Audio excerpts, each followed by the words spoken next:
عليكم ورحمة الله وبركاته. إن الحمد لله نحمده ونستعينه ونستغفره ونؤمن به ونتوكل عليه ونعوذ بالله من شرور أنفسنا ومن سيئات أعمالنا. من يهده الله فلا مضل له ومن يضلل فلا هادي له، وأشهد أن لا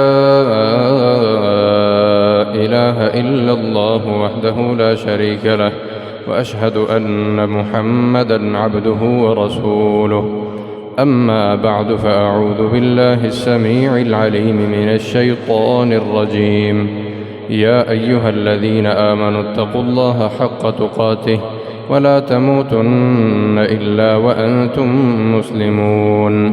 يا أيها الناس اتقوا ربكم الذي خلقكم من نفس واحدة وخلق منها زوجها وبث منهما رجالا كثيرا ونساء، واتقوا الله الذي تساءلون به والأرحام، إن الله كان عليكم رقيبا. يا أيها الذين آمنوا اتقوا الله وقولوا قولا سديدا يصلح لكم أعمالكم ويغفر لكم ذنوبكم، ومن يطع الله ورسوله فقد فاز فوزا عظيما. أما بعد، فإن أحسن الكلام كلام الله، وخير الهدي هدي محمد صلى الله عليه وسلم، وشر الأمور محدثاتها، وكل محدثة بدعة، وكل بدعة ضلالة، والضلالة في النار.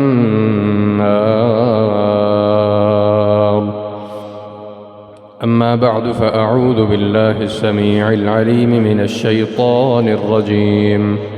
وربك يخلق ما يشاء ويختار ما كان لهم الخيرة، سبحان الله وتعالى عما يشركون.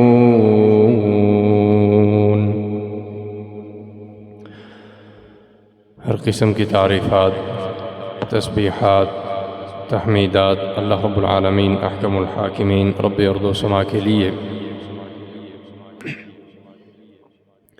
بے شمار انگنت لا تعداد درود و سلام ہوں محمد مصطفیٰ احمد مجتبیٰ خاتم الرسل امام الانبیاء سید ولد آدم صلوات اللہ وسلامہ علیہ پر۔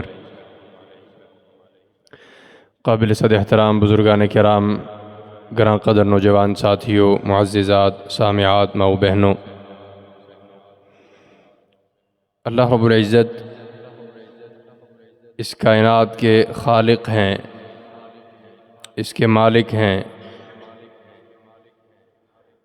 اور جو بھی کسی چیز کا خالق اور مالک ہو دنیا میں،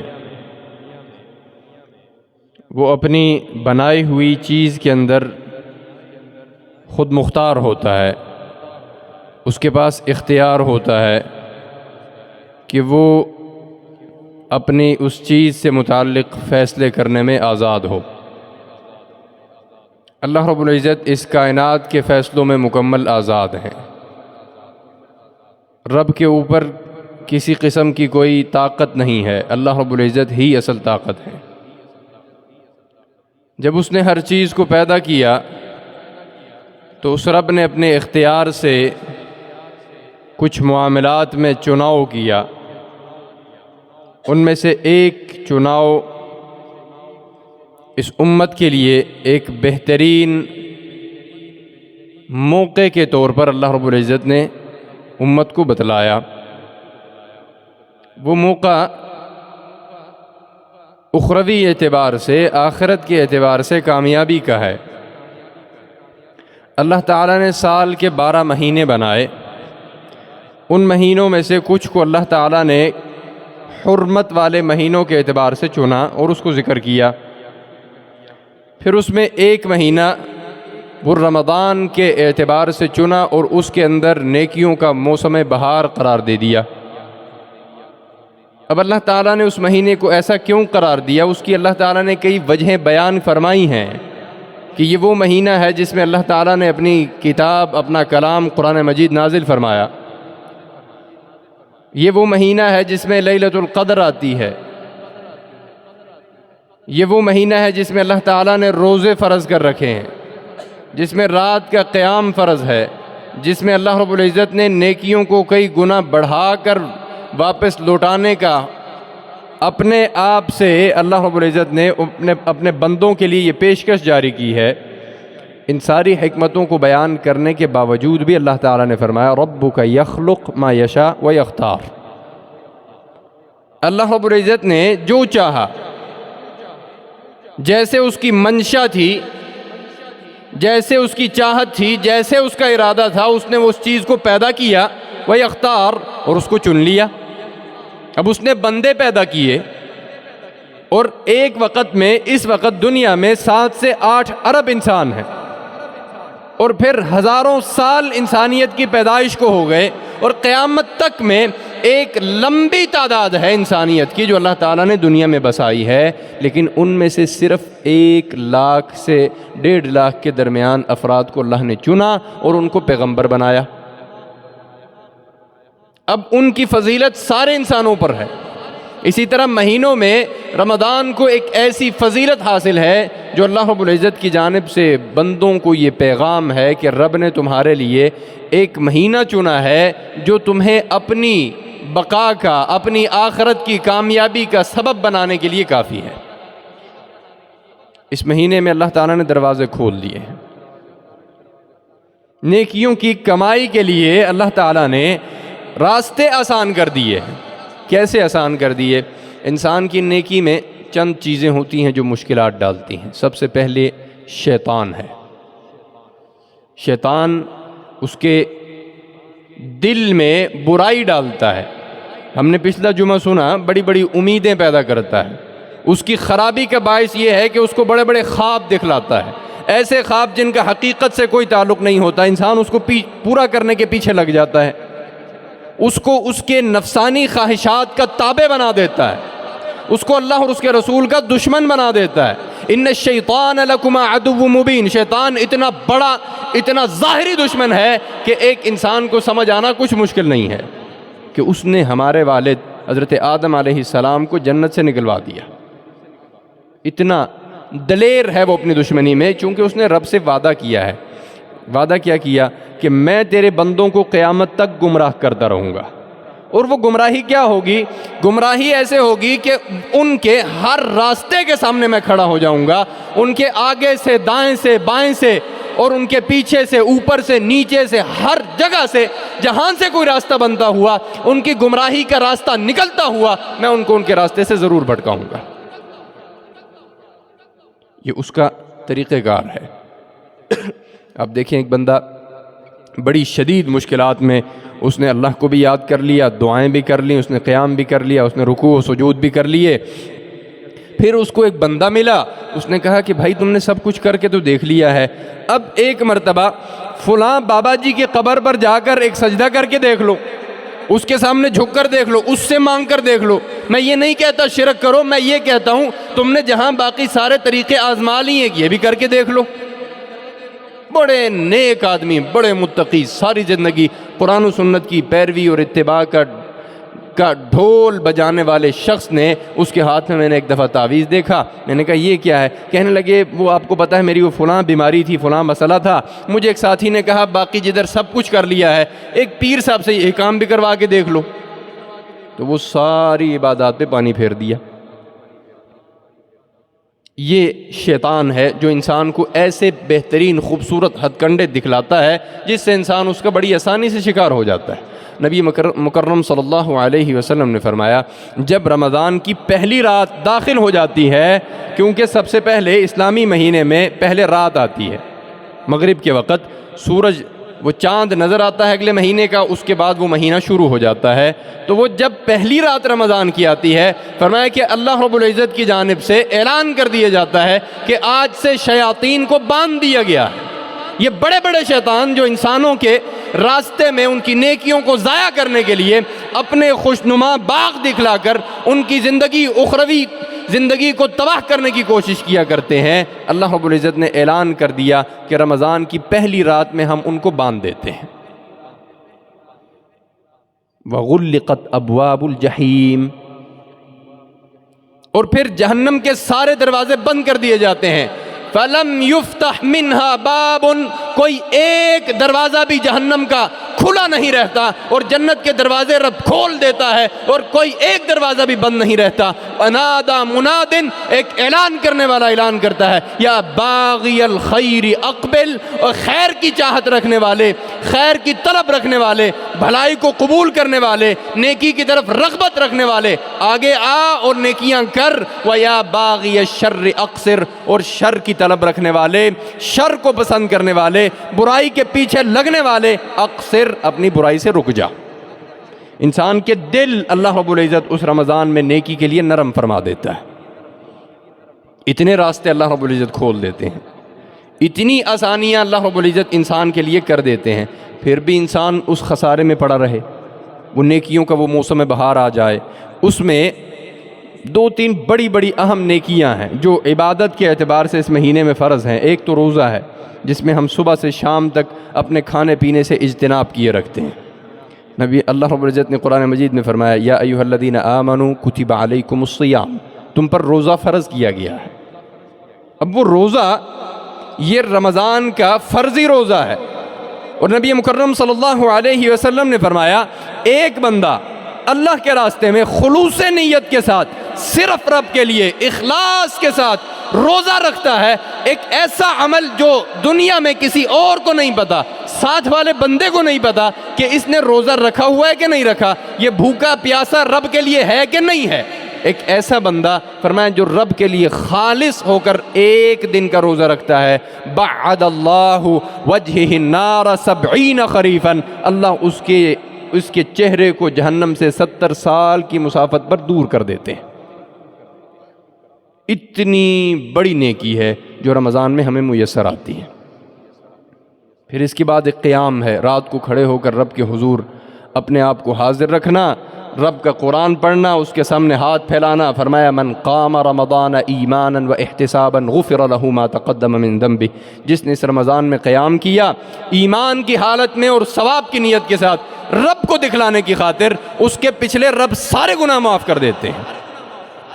یہ تو بہت بڑی آفریں ہیں، بہت بڑی پیشکش ہیں. اب اس میں ہمارے ہاں چند خرابیاں ہیں، کمیاں ہیں، یا لا علمی کا نتیجہ ہیں جس کی ہمیں اصلاح کی ضرورت ہے. پہلی چیز، ہم نماز سے بات کو شروع کرتے ہیں. نماز ایک مسلمان پر 5 وقت کی فرض ہے، اور ہمارے ہاں اس کی فرضیت گھٹانے کے لیے لوگوں نے ایک اور بات یہ بنا رکھی ہے، جی جتنی مرضی آپ نمازیں پڑھیں، اگر آپ لوگوں کے حقوق ادا نہیں کرتے تو کوئی فائدہ نہیں ہے. نماز ایک الگ عبادت ہے، اس کا الگ حساب کتاب ہے، حقوق کا معاملہ الگ ہے، ان دونوں کا حساب اللہ رب العزت نے الگ الگ لینا ہے. لیکن نماز کی معافی کوئی نہیں ہے، یہ اصول ہے. فرمایا جس نے سب سے پہلے محاسبہ نماز کا ہے، اگر وہ درست نہ نکلی تو پھر سارے معاملات خراب ہیں، اگر وہ درست نکل آئی تو اللہ رب العزت کے فضل و کرم کے ساتھ اللہ باقی معاملات کو درست کر سکتا ہے. لیکن نماز کی کوئی معافی نہیں ہے. اور یہ ایک اس کی فرضیت گھٹانے کے لیے یا اس کو اپنے لیے بڑا آسان سمجھانے کے لیے کہہ دیا جاتا ہے کہ جی دیکھیں، اگر حقوق ادا نہیں کیے، جتنی مرضی نمازیں پڑھی ہوں، فائدہ کوئی نہیں ہے. اگر ایک بندہ وہ خلوص نیت اور اخلاص کے ساتھ رب کے سامنے حضور کرتے ہوئے 5 وقت کی نماز پڑھتا ہے، ان الصلاۃ تنہی عن الفحشاء والمنکر، تو وہ نماز انسان کو خود ایسی برائیوں سے روکتی ہے، ایسے منکرات سے روکتی ہے جو کسی کے حقوق غصب کرنے سے متعلق ہوں، جو کسی کا حق مارنے سے متعلق ہوں، جو کسی دنیاوی اعتبار سے گناہ کمانے کے مرتکب بنتے ہوں. یہ نماز انسان کے دل میں ایسے برائیوں سے، ایسے کاموں سے روکتی ہے. اور اگر ایسا بندہ وہ نمازیں پڑھتا ہے اور پھر بھی نہیں روکتا تو اس کو اپنی نمازوں کی فکر کرنی چاہیے. اب نماز کا معاملہ کیا ہے؟ آپ نے اکثر دیکھا ہوگا کسی بھی مسجد میں، اس مسجد کا معاملہ نہیں ہے، کسی بھی مسجد میں آپ نماز جماعت کے وقت پہ جائیں گے تو 8 نمازی 10 نمازی ایک صف بمشکل ہوگی، 2 صفیں ہو جائیں گی. اور آپ نماز کے بعد دیکھیں گے اگلی نماز تک پورا نمازیوں کا تانتا بندہ رہتا ہے. لوگ آ رہے ہیں، پڑھ کے جا رہے ہیں، وہ اپنی نماز کے جو پچھلی نماز رہ گئی ہے اس کو پورا کرنے کے لیے نوافل بھی پڑھ رہے ہیں، سنتیں بھی پڑھ رہے ہیں اور سمجھ رہے ہیں کہ یہ بڑا معاملہ درست کر دیا، حالانکہ اللہ رب العزت نے اس نماز کو فرض کیا ہے باجماعت۔ آپ کسی بھی مسجد میں پڑھیں، کسی بھی جگہ پر ہوں، کسی بھی حالت میں ہوں، آپ کہیں پر بھی ہوں، اپنے کسی بھی مصروفیت میں ہو، نماز آپ نے پڑھنی ہے تو آپ نے باجماعت پڑھنی ہے۔ اور اگر کوئی عذر نہیں ہے آپ کے پاس، بغیر کسی عذر کے صرف سستی کے ساتھ آپ نے اس باجماعت نماز کو چھوڑ دیا تو رب کے ہاں آپ مجرم ہیں۔ یہ بہت بڑا معاملہ ہے۔ آپ یاد رکھیے، نماز جو انسان کسی جنگ کے دوران پڑھتا ہے اس کو کہتے ہیں صلاۃ الخوف، ایسی نماز جو خوف کی حالت میں پڑھی جائے۔ نبی مکرم صلی اللہ علیہ وسلم نے، اللہ تعالیٰ نے قرآن مجید میں اس نماز کا ذکر کیا تو اس کو بھی باجماعت ذکر کیا کہ وہ بھی باجماعت پڑھنی ہے، 2 حصوں میں پڑھنی ہے، یعنی پوری جو مسلمانوں کی فوج ہے وہ 2 حصوں میں بٹے گی، ایک حصہ پہلے پڑھے گا، دوسرا حصہ بعد میں پڑھے گا، لیکن پڑھنی باجماعت ہے۔ اسی طرح جو عام نماز ہے وہ بھی باجماعت ہے۔ نبی مکرم صلی اللہ علیہ وسلم نے فرمایا، میرا دل یہ چاہتا ہے، میرا دل یہ چاہتا ہے کہ مسلمانوں کا مؤذن اذان دے، نماز کا وقت آئے، میں مصلی پر ایک بندے کو اپنی جگہ کھڑا کروں، وہ لوگوں کی امامت کروائے، اور پھر میں باہر نکلوں اور دیکھوں کہ کون بندہ اپنے گھر میں جماعت چھوڑ کر بیٹھا ہے اور اس کا کوئی عذر نہیں ہے، میں دیکھوں ایسے گھر کو اور پھر اس بندے کو اس گھر سمیت جلا کر راکھ کر دوں کہ اس بندے کو اتنی توفیق نہیں ہوئی کہ یہ چل کر مسجد میں آئے اور باجماعت نماز ادا کرے۔ اس سے اندازہ کریں کہ نبی مکرم صلی اللہ علیہ وسلم نے اس معاملے کو کس قدر سختی کے ساتھ بیان کیا۔ ہم عام اوقات میں اس جماعت کی نماز کو چھوڑتے ہیں اور معمولی سمجھتے ہیں، تو اس کو رمضان میں کم از کم ہم نے معمولی نہیں سمجھنا، اپنی تمام نمازوں کو باجماعت ادا کرنے کی کوشش کرنی۔ کسی بھی مسجد میں آپ کسی بھی وقت میں آپ کو آسانی ہوتی ہے، جو مقامی مسجدوں کے اوقات کار کے اعتبار سے ہے، وہاں پہ آپ نماز پڑھنے جاتے ہیں تو جماعت کا اہتمام ضرور کریں۔ اور اگر کسی بنا پر وہ نماز آپ کی رہ گئی، عذر تھا آپ کا، آپ سفر میں تھے، آپ کہیں سے آ رہے تھے، کہیں جا رہے تھے، کوئی بیماری ایسی تھی یا کسی بیمار کے ساتھ تھے، کوئی بھی عذر بن سکتا ہے، اسلام نے اس اعتبار سے سختی نہیں کی ہے، لیکن عذر بن گیا، آپ مسجد میں آئے، پھر اس کے بعد بھی آپ کو 2-4 لوگ نظر آئے، آپ ان کے ساتھ جماعت کروا لیجئے، اپنی جماعت کے ثواب کو عذر کے ساتھ بھی ضائع مت ہونے دیجئے۔ باجماعت نماز کا اہتمام اپنی ان دنوں کے اندر سے اس کا ارادہ بنائیے اور اسی ارادے کے ساتھ رمضان میں داخل ہوئیے۔ دوسری چیز، رمضان کا مہینہ آتا ہے تو ہم سمجھتے ہیں یہ فراغت کا مہینہ ہے، چھٹیوں کا مہینہ ہے، گھر بیٹھنے کا مہینہ، کوئی کام کاج کچھ بھی نہیں، صرف روزہ رکھا ہوا ہے، بس اس روزے کو بچانا ہے، کہیں پیاس نہ لگ جائے، کہیں بھوک نہ لگ جائے، اور دبا کے کھانا ہے تاکہ شام تک نہ بھوک محسوس ہو نہ پیاس محسوس ہو۔ یہ معاملہ بڑا عجیب ہے۔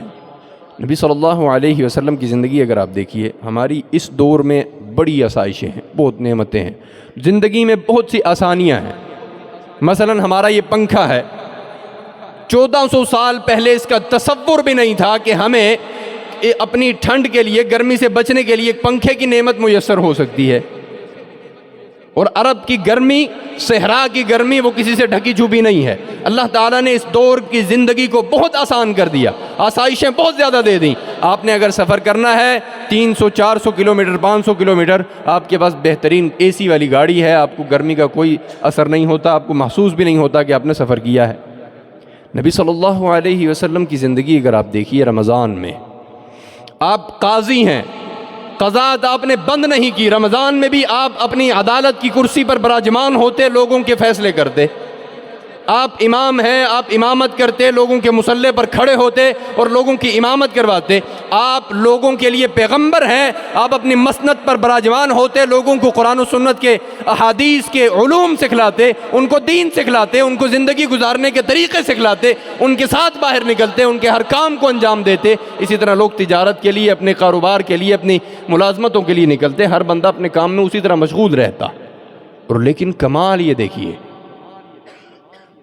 مدینہ مکہ کئی سینکڑوں کلومیٹر کا ان کے درمیان فاصلہ ہے، مسلمانوں کو کافروں کے ساتھ جنگ کرنے کا موقع آیا، مسلمانوں نے اس دوران جنگ بھی کی، جہاد بھی کیا۔ اسلام کا پہلا معرکہ غزوہ بدر رمضان میں ہوا، اور مسلمانوں نے اس کے اندر اپنے آپ میں یہ بہانہ نہیں بنایا کہ رمضان گزر جائے تو ہم پھر جا کر جہاد کریں گے، نہیں، مسلمان اسی حالت میں جہاد کے لیے نکلے حالانکہ ان کے پاؤں میں پہننے کے لیے جوتے بھی نہیں تھے۔ اس مہینے کو ہم یہ نہیں سمجھیں کہ یہ فراغت کا مہینہ ہے، صرف کھانے پینے کے لیے ہم اس مہینے کو جئیں گے، ایسا نہیں ہے۔ یہ مہینہ اپنے آپ میں صرف عبادات، رب کی نیکیوں کا موسم بہار ہے، اور اس کا مطلب یہ نہیں ہے کہ آپ سارے کام کاج بند کر کے گھر بیٹھ جائیں اور صرف یہ کہیں کہ یہ رمضان مہینہ آتا ہی اس لیے ہے کہ اس میں صرف عبادات کی جائیں، نہیں۔ لا تنس نصیبک من الدنیا، دنیا میں جو حصہ ہے ہم نے اس کو نہیں بھولنا۔ اصل امتحان تو یہ ہے کہ آپ اپنے کاروبار پر بیٹھے ہیں، آپ اپنی ذمہ داری پر براجمان ہیں، آپ اپنے منصب کی کرسی پر بیٹھے ہیں، آپ اپنے دفتر میں بیٹھے ہیں، ایک بندہ آپ کے پاس آتا ہے اور آپ کو شدید غصہ دلاتا ہے، یہ امتحان ہے۔ اس موقع پر اس غصے کو آپ قابو میں رکھیں، آپ کی زبان سے جو کوئی گالی نکلنے لگی ہے آپ اس کو اپنی کنٹرول میں رکھیں اور کہیں انی امرؤ صائم، میں ایک روزے دار آدمی ہوں، میں تمہارے ساتھ لڑائی جھگڑا نہیں کر سکتا۔ امتحان تو اصل یہ ہے۔ فرمایا جو بندہ اس نے روزہ رکھا ہے، لم یدع قول الزور والعمل به، اور پھر جھوٹ بھی نہیں چھوڑتا، غصہ بھی نہیں چھوڑتا، گالم گلوچ بھی نہیں چھوڑتا، اپنی زبان کا برا استعمال بھی نہیں چھوڑتا، فلیس للہ حاجہ ان یدع طعامہ وشرابہ، اللہ کو اس بندے کی بھوک پیاس نہیں چاہیے۔ یہ تربیت کا مہینہ ہے، اب اپنے کام انجام دیجئے اس بھوک کے ساتھ، اس پیاس کے ساتھ۔ اور لوگوں کو یہ لگتا ہے کہ جی ہم سے پیاس برداشت نہیں ہوتی، یہ رمضان روزہ اسی تربیت کے لیے ہے۔ اس کا مطلب یہ ہے کہ آپ کو پیاس لگے، بھوک آپ کو محسوس ہو، تو انسان کے اندر وہ احساس بیدار ہو کہ وہ کسی اور کی بھوک اور پیاس کے بارے میں سوچ سکے کہ ہم ایک مصنوعی بھوک جو ہم نے خود اپنے اوپر اللہ کے حکم سے نافذ کر رکھی ہے، اس بھوک میں ہمارا گزارا نہیں ہے، تو ہمارے ارد گرد رہنے والے لوگ جو عام دنوں کے اندر بھی بھوکے رہتے ہیں ان کا کیسے گزارا ہوتا ہے۔ یہ اس احساس کے لیے، اس تقوی کو اپنے اندر پیدا کرنے کے لیے اللہ رب العزت نے اس مہینے کو مسلمانوں پر بھیجا ہے۔ اور اس کے بعد اگلا مرحلہ ہمارے ہاں وہ ناراضگیوں کا ہے، لڑائی کا ہے، بغض، حسد، کینہ دلوں میں بسا ہوا ہے۔ نبی مکرم صلی اللہ علیہ وسلم نے فرمایا جو حسد ہے یہ کیا چیز ہے؟ حسد انسان کہتا ہے خاندان میں کسی کو بہتر پوزیشن پر دیکھ لے تو وہ دل ہی دل میں کڑتا رہتا ہے کہ نہیں یہ اس کے پاس کیوں آ گیا، یہ کیوں ترقی کر رہا ہے، یہ کیوں آگے جا رہے ہیں، یہ کیوں اچھا کھا پی رہے ہیں، یہ کیوں اچھی چیز پہن رہے ہیں، یہ کیوں اچھی رہائش اپنا رہے ہیں، اور اس بغض میں، اس حسد میں انسان جلتا رہتا ہے۔ نبی مکرم صلی اللہ علیہ وسلم نے فرمایا ایاکم والحسد، حسد سے بچ کر رہو، فإن الحسد یأکل الحسنات۔ دن رات محنت کر کے انسان روزہ رکھتا ہے اور سارے دن کی بھوک برداشت کرتا ہے، لوگوں کی گالیاں اور طعنے بھی سہتا ہے، معاشرے کے اندر اپنی تکالیف بھی اٹھاتا ہے، لوگوں کے سامنے اپنی زبان کو بند بھی رکھتا ہے، پھر رات کو وہ قیام بھی کرتا ہے، ساری رات کھڑا ہوتا ہے، رب کے حضور سجدے بھی کرتا ہے اور اللہ رب العزت کو یاد کرتا ہے، ہر قسم کی نیکی کرنے کی کوشش کرتا ہے، دل میں بغض اور حسد چھپائے ہوئے ہے، وہ ساری نیکی اس کا وہ حسد کھا جاتا ہے، تو پھر اس ساری نیکیوں کا کیا فائدہ؟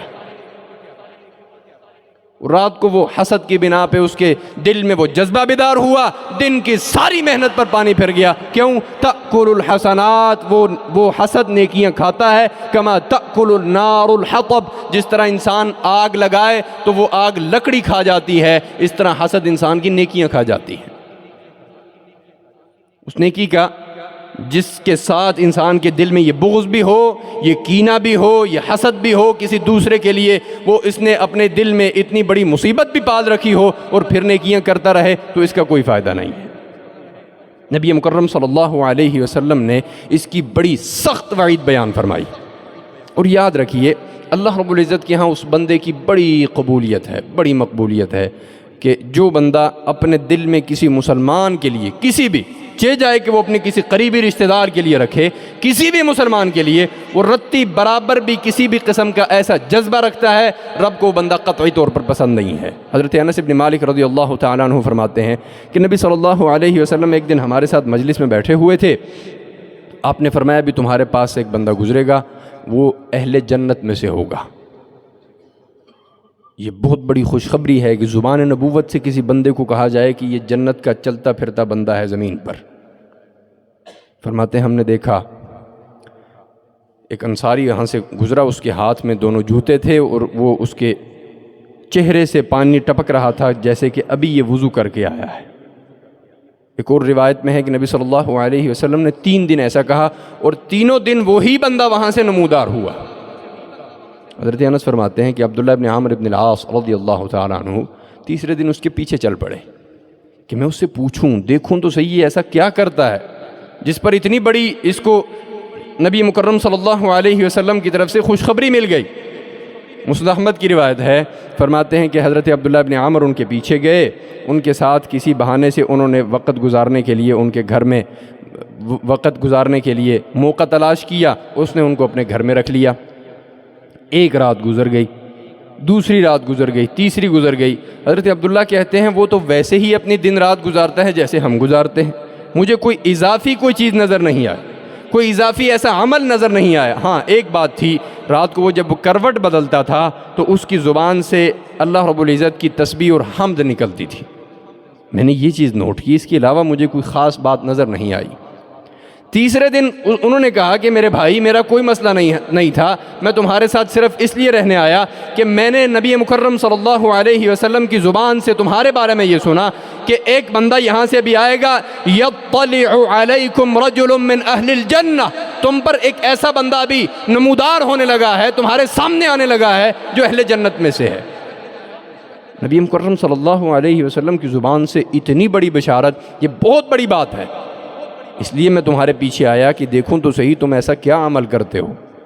میں نے تمہارے اندر تو کوئی خاص عمل نہیں دیکھا، کیا تم مجھے بتلاؤ گے وہ کیا عمل ہے، تم کیا سمجھتے ہو جس بنیاد پر اتنی بڑی خوشخبری تمہیں ملی ہے؟ اس نے کہا میرے بھائی جو تم نے 3 راتیں میرے ساتھ گزاری، جو تم نے دیکھا وہی ہے، اس کے علاوہ تو کچھ نہیں ہے۔ حضرت عبداللہ مایوس ہو کر چل پڑے، جانے لگے تو اس بندے نے واپس بلایا،